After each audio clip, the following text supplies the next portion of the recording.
They learn how to play Monopoly. It's the same thing that we have to learn. And when I look at more than 50% of Americans live paycheck to paycheck, that shows me people don't know how to play Monopoly in this country. All we know how to do is get up every morning, go to work, clock in, and then that's it. And then we wonder why people are stressed, struggled, depressed, trying to figure things out. Y'all know, we obviously all know, like, divorce is at an all-time rate these days. Now, y'all, we're all grown in here. I tell people, divorce usually ends because of either money or sex. Or both. That's my point. If somebody is broke and your lights is getting cut off, you are not worried about turning on no Marvin Gaye and getting it on. You're just not. You're like, get away from me. Barely got food in the refrigerator. Like, what are we talking about, right? Like, typically it leads into money arguments. And so what I tell people is money is a tool. You know, everybody likes to flip the word and say, oh, money is the root of all evil. No, it's worshiping money. It's the love of money. But money is a tool because poor people can't help poor people. Correct. If you don't have money, you can't bless others. You can't help your community. You can't do anything. My presentation Tuesday, I asked a question that I'm going to ask, and somebody said, I would really just like to help people without it hurting me. There are so many givers, but people can't give. That's it. So you have to learn how to make your money work for you. And so we talked about some realities. Some of them y'all may know, some of them you may not. But one of the biggest things is a disturbing fact is 36% of workers have less than $1,000 in savings. That means somebody is one health scare away, one car breaking down, whatever the case may be, away from having absolutely nothing. There was a point in time I didn't even have $1,000 in savings. Like, I didn't. I tell people, I teach people about money now. Before I learned about money, me and Joe got married early at 22, 23 years old. We met in college at 18, 19. And I tell people, because I wasn't taught about money, I'm one of the people that fell in this category of alarming consumer debt. Why? Because as soon as you turn 18, you start getting those credit card offers in the mail. And my dad warned me. He was like, Crystal, don't do it. Don't get these cards. They're going to get you in trouble. And at that point, I didn't need them. So I'm like, I'm not, Dad. I'm not even worried about them, whatever the case may be. Fast forward, I move here to Killeen.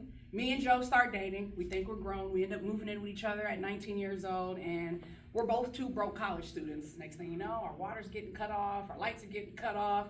We don't have a lot of money to eat. We're trying to figure it out. And I'm like, I got an idea, babe. I got 5 credit cards at my dad's house. And he's like, I got like 2 or 3 of them at my parents'. So I drive an hour and a half all the way to my dad's house, because that's how broke we were. And I went and, I played it off like, oh, how you doing, Pops? I just want to check on you. I went and got them 5 credit cards. Like, I need some money. What is that, J.G. Whitworth? I need my money and I want it now, right? Like, I went down there, got those credit cards. Joe went to his parents, got the 2 or 3 credit cards. We maxed all those cards out. Now, we did pay our bills, but at that point, we had no kids, we were young. So we also were living lavishly, y'all. Look, I was at the Round Rock outlets every weekend, like, yeah, just charge it up, just throw it in the bag, baby. Like, steak? Yeah, sure. What do y'all want? Like, we were racking it up. But the issue was, I also didn't have no intention on paying it back. I'm 19. So I'm like, the bill collectors are calling, right? And my maiden name is Rivera. And so they'd be like, Miss Rivera, we need you to pay your debt back. You owe us money. And I'm taunting them. I'm like, you're not getting your money. I'm only 19. What do I need credit for? Ha, ha, ha, all this stuff. Hanging up on them, all that stuff. Well, fast forward, me and Joe get married a couple years later. Now, JR, it's like, oh, okay, we need to buy a car. We need to buy a house. Let's buy our first home and let's have the middle class American dream. What do y'all think all them people told us? That credit was Decline. They're like, you owe everybody and their mama money. You're not getting anything from us. Right. On top of credit cards, I promise y'all, I was the payday loan queen. I guarantee y'all, I probably had every payday loan in Coppers Cove, Texas. Because once I found the game, and I'm like, okay, we need some more money. The credit cards, we can't get that back because we're not paying the money back, right? Hustling. So, yeah, exactly. So next thing, it's like, well, all I gotta do is show them a paycheck stub, and I just walk in here and they don't even care about my credit, and they're gonna give me, oh yeah, sure, I'll pay you back every 2 weeks. Why not? Yeah. 19 years old, wasn't taught about money. Biggest issue. Me and Joe get married. We start fixing our credit. We start saving. We do better. But one of the things is it's not a special story. A lot of people do that because we're not taught about it. So it's like, I gotta figure out how I gotta make money or how I gotta bring more money in. Social Security, I'm not even gonna stay on that long. We all know on here, if you're a person of research, if things don't change by 2037, they are literally saying that the Social Security Trust Fund will be completely depleted. A lot of people rely on Social Security. And then you don't even get paid all that much on it, but then for the people that do rely on it, what are they gonna do? So when people are like, oh, it's okay, I'm gonna have my Social Security, are you really? Because then if you don't have it, then what are you gonna do? The country, we're just not in debt, our country is in debt. Like it's in debt, trillions of dollars. I'm not gonna stay on this, the valuing of the dollar, we already know it's going down, right? And we all know inflation. I do these presentations, and every time my husband goes grocery shopping, I don't have patience for shopping. The older that I've gotten, I don't like shopping. So when Aaron said Amazon, I'm like, yes, I have packages at the door like every day because I don't like leaving, right? If I'm tired, I don't want to go. Joe actually uses it as his getaway. So he'll go to HEB, he shops, he comes back, and I'm like, $500? We don't even have that much food that you just bought. Nah, what else did you spend? He's like, babe, inflation. That's it. That's what it. are you talking about? I'm the one that grocery shops. So I'm telling you, you don't go and shop, so you don't even know how expensive things are. $12 eggs. Yeah. And then he makes the joke like, babe, we train about inflation all the time. I'm like, I know, but it's different when it's coming out the bank account, right? Yeah. You put 5 items in the basket and it's already $500. Like, what in the world? Eggs, expensive. Chicken is like prime rib these days. I'm like, you used to be able to buy a whole bag of chicken and cook it for the whole family. Now it's like, that's luxury this week. You want some chicken wings, right? But then when we look at this, we have all these facts. But then one of the other biggest facts is the average income in Killeen for a single person is about $41K, and for a household it's about $70. That's a lot of hard workers that are not making enough money. I know people making less than that. So that when you're working, you're trading your time for money, you're clocking in, you come home, it's like the same cycle of, okay, I'm gonna get up in the morning, or whether somebody works an overnight shift or afternoon shift, you go to work, you come home, you're tired, you go to sleep, maybe you get some time to spend with your family, then you wake up and you do it all over again, and then your bank account is still not even heavy. Mm-hmm. Has anybody heard of Robert Kiyosaki? Rich Dad, Poor Dad? Mm-hmm. Yeah, he talks about the rat race, and he talks about how the average person is literally here to make other people wealthy. It's crazy when you think about it, because it's this here. We call this the 95-5. You have people that make under $100,000 a year. Then you have the people that make $250,000 and over. This is the family that I grew up in. My mom raised 7 of us. She worked a lot. She worked a lot. I started babysitting my siblings when I was real young, because she was always working, right? I don't even believe my mom cleared maybe $30,000-$40,000 a year. And she would be tired, and she would be exhausted, and she would come home, and she would have to cook and clean, and then she'd go to sleep, and she'd go back to work, and then she'd try to do this, and she'd try to do that. These people on this side, typically, all their money goes to bills. As soon as the direct deposit hits, it's completely liquidated. I gotta pay the rent, I gotta pay the water, I gotta pay the lights, I gotta pay for gas. Because now, I put $50 in the gas tank, it only lasts me 3 days because of inflation, right? Like, it's all on there. I always tell people, it's like Destiny's Child, if y'all remember that song, can you pay my bills, can you pay my telephone? All the money is gone. But people are working, and people are exhausted, and they have nothing to show for it. Then they're lucky to even put their money in accounts that maybe they get 1% interest for the entire year. This is something that a lot of people don't know, because we go and put our money in accounts and savings accounts and CDs, and like how do banks make their money? Lending your money. Investing our money. Insurance. All those. Okay, Crystal, you want a personal loan? That'll be 8%. They're just gonna lend me your money. All right, JR, you want a home loan? Okay, that'll be 5%. They're just gonna lend you all of our money. Okay, on top of that, let me go ahead and invest it in some real estate as well. Let me go ahead and put it in the stock market. Oh, also, let me put it into cash value life insurance policies so that it's protected in the market and it gets gains and it gets growth. But don't worry, Crystal, in 7,200 years, that dollar will turn into 2. That's how the banks work. So I tell people, I don't say this to say, oh, banks are evil, because you need banks. That's where direct deposit hits, it's easy access, all that. But that's not where you create wealth. That's why you have Mr. Smith over here and Mr. Rogers, and Mr. Smith is putting his money in an account that's taken 1,000 years for $1 to double, but this gentleman over here is putting the same amount of money away, but guess what? His money is working for him and he's growing wealth. It's not always about I have to be rich to start investing. It's I need to know where to put my money. I need to impregnate my dollar bill. My money has to have babies. The average American's money is not making them babies. It's just sitting there. And it's crazy because it's like, dang, I just had $100. Where did it go? It's gone. It's not working for you. Then the average person is hoping and praying by the time they're 65 years old that they will be able to live their golden years and they'll be able to retire.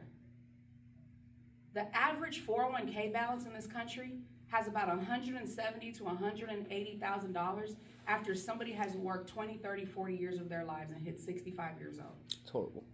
Horrible. Because think about it, if somebody traded their my dad is 66. He's been working since, I don't know when. So he's been working for 40 plus years.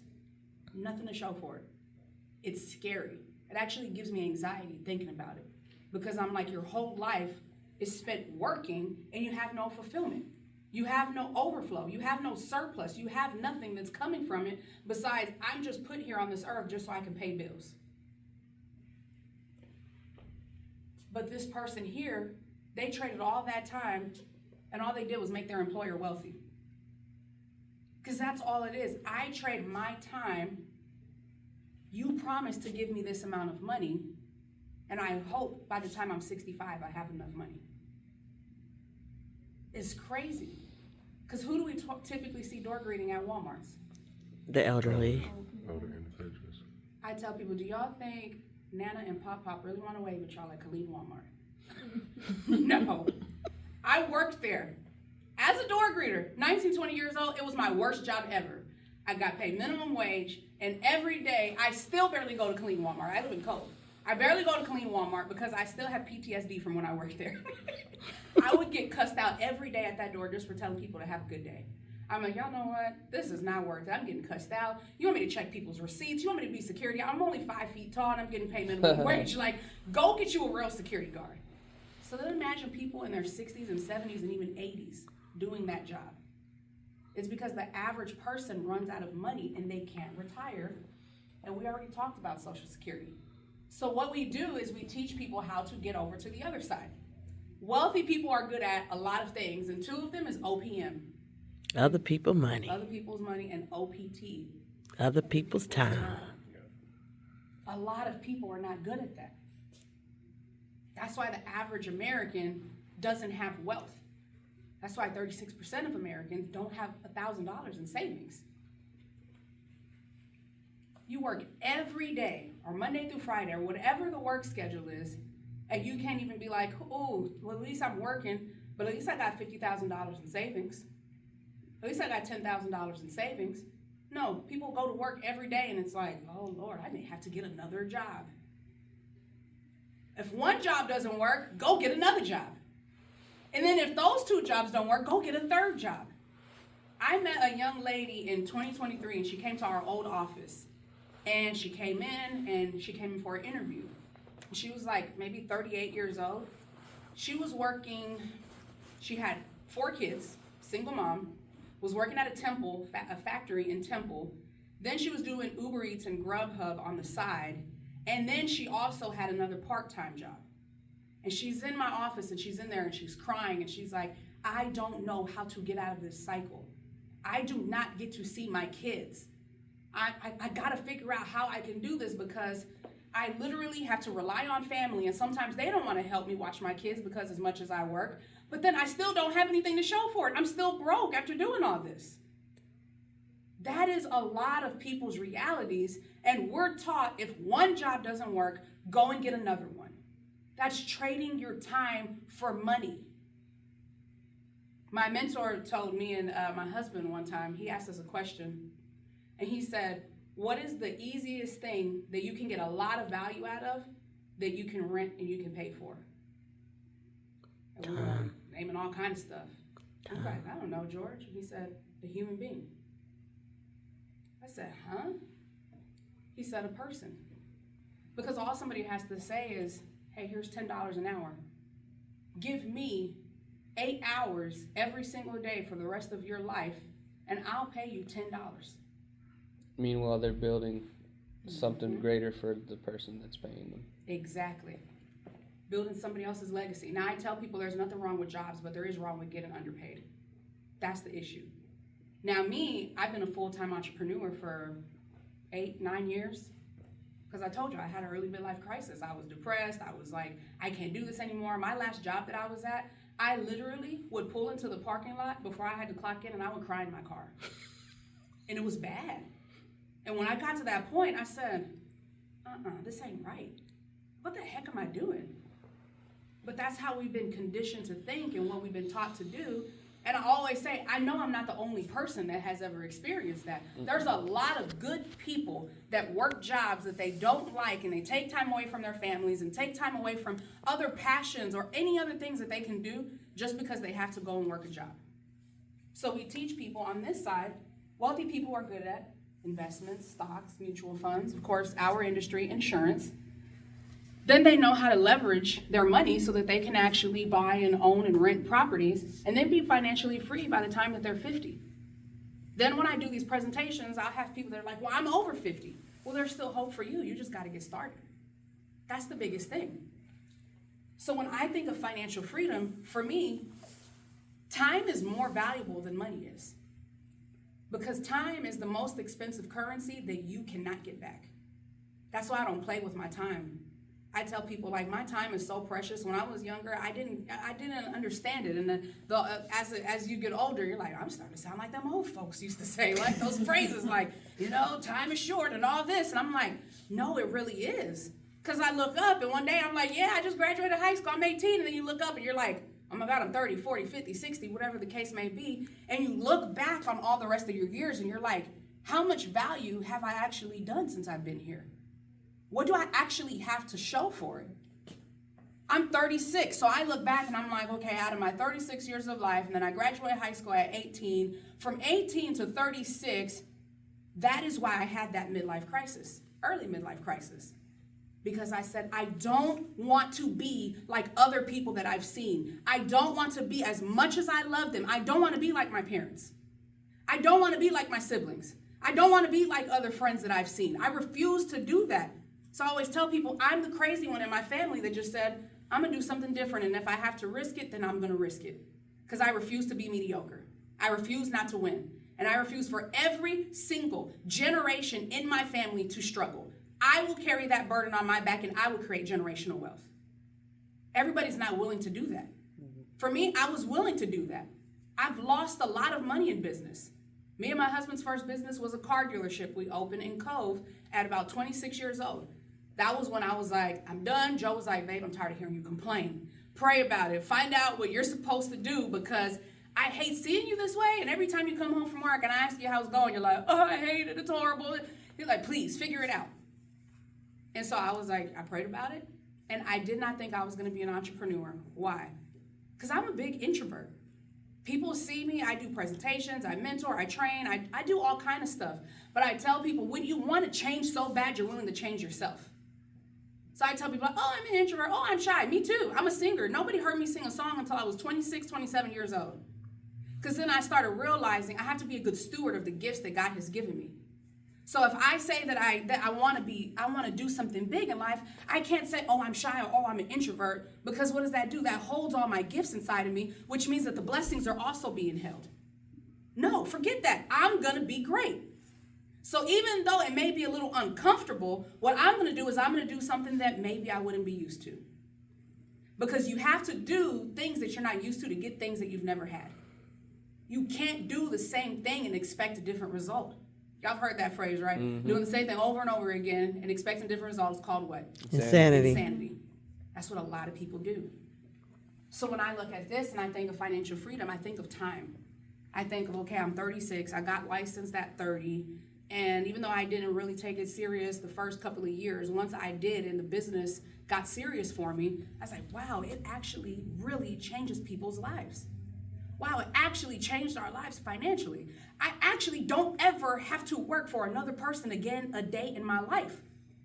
But outside of that, wow, I've also built a business to where somebody else, like my daughter and any other kids that God may bless us with, and grandchildren, and even my parents and siblings and nieces and nephews, they all get the benefit because Crystal Joe Walker was the crazy one in the family. That's what a lot of people don't think about when we're held in bondage by fear, doubt, and unbelief. It's like there's other people that are also waiting on you. Your obedience is attached to somebody else's blessing, and a lot of people don't realize that. So financial freedom. If I were to ask you, what do you think of when I say financial freedom? You don't have to listen to anyone else tell you what to do, when to do it. Just free time. Yeah. What about you? Financial freedom, it means just not having to worry about how you're gonna provide for yourself or your family. A ranch with animals. That's what I want too. Being your Look, own boss. yeah, a whole compound. I got you. Yes, yes. And what about you? Same. I want to be able to, take care of my kids, my grandkids, and just own my own. I was having this conversation with somebody not too long ago. I said, man, and I it's crazy because I was listening to your story, and I'm just like you. I'm just like, I'm sitting here like, man, I cannot do this. And I'm just looking around. I'm like, this is not what God wants for me. Right. I deserve better than this. And I'm not, Yeah. I'm not going to fix on this house. And then, you know, like I had a house, I hate to take up some No, you're time, but I fine. had a house, and the lady, she wanted her sister come into town, and then all of a sudden she talked about, oh, you got to get out so my sister can come stay. I done did all this work on the house, and now I done brought up your property value. I want my own. I Exactly. want my own. So my kids, I want a family compound so I can have my Ownership. own. Yes. Yeah. Ownership is definitely key. I always tell people the more you own, the more you control. The less you own, the more you're control. Mm-hmm. And so for me, when I think about this, I think about like, when I do these presentations, people will say, you know, being able to swipe my card and not worry if I have enough money in there, or being able to take a trip whenever I want to, or not even having to ask for time off. Like, y'all, people are like, I'm like, people be like, Crystal, you're kind of like a thug. You know, I see you and you smile and you're so short and all that. And I'm like, nah, I'm not a thug. I just don't play with my time. Like when I worked for people, I'm one of the hardest workers you'll ever meet. Even when I work for people, I believe, even if it wasn't a lot of money, even when I was getting paid minimum wage, you're giving me an opportunity, I'm gonna work. I never been one of those, because I don't like this job. No, even though I didn't like them, I still worked because I believe in being a person of value. And so for me, I was one of those people. I would give my 2 weeks notice as far as for vacation time. I would give it in advance. And I don't know if any of y'all have ever experienced it. Then they're like, oh, sorry, we can't approve it. I'm like, oh, I wasn't asking you to approve it. I was just letting you know I'm still taking my vacation. Like, Yeah. find somebody to fill the slot, bro. Like, I already told you. Like, no, I wasn't asking for permission. I was just giving you a courtesy. Heads up. Yeah, heads up. Crystal Walker won't be here, right? That's just how I was, right? People laugh. When I worked at Wendy's, I said people can be so mean in this world. Yes. People like treat people that work at fast food and different things, they treat them with disrespect. Terrible. I Yes. get tired of it every day. Yeah. Well, look, y'all see me, right? And when Yeah. I worked at Wendy's, I ain't played with. I have the best customer service, but you're not gonna disrespect me. Like that's why people be like, really? Like, and I worked there like, Crystal, you can't do that to the customers. No, they can't cuss me out and don't think they gonna get a reaction out of me. Like, no, like Joe was getting to the point where he was like, I'm about to start going up there and sitting in the lobby, and next time somebody finds himself disrespecting you, I'm gonna get up and they gonna have a problem. Yeah. Right? Like, no, because like I had a soldier one time go in and he ordered the wrong size meal. He got the size that he ordered. Look at the So receipt. he comes back and he's like, I said I wanted this size. And I was like, no, sir, you asked for a value size. There's a difference between value and small. No, I didn't. So I'm like, okay, well, we can fix it for you. Either way, he's going off. And I'm just like, patience, Crystal, patience. All right, okay, all right. Next thing you know, he's like, and don't look at me with that stupid look on your face. That's all he had to say. I said, what? You will not disrespect me. Like we're going at it. I'm about to jump over the counter. I'm like, bro, I don't care if I'm 5 feet tall. Like, look, don't play with me. I get paid, like, I don't care how much I get paid, you will not ever disrespect me. They had to pull me into the back and they're like, Crystal, you cannot do that with, I said, no, they can't do that to me. This is a job. You're not gonna disrespect me.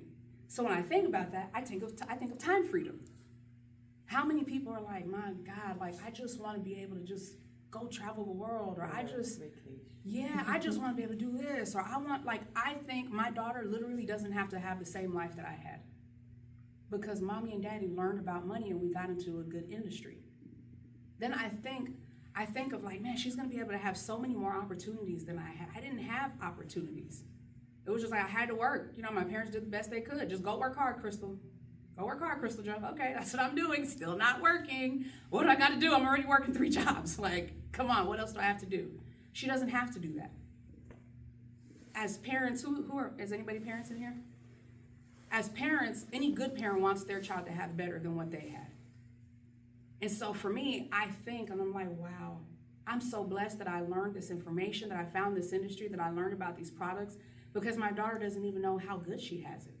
Like, she doesn't. And it's like, it's awesome to think that, because I come from a broken home. I come from people who don't have money. My family still doesn't have money. I have to take care of my family. And I look at that and I'm like, she can literally do anything that she wants to. As a parent, it's like a joy. Because, you know, joy is like, it's like unspeakable.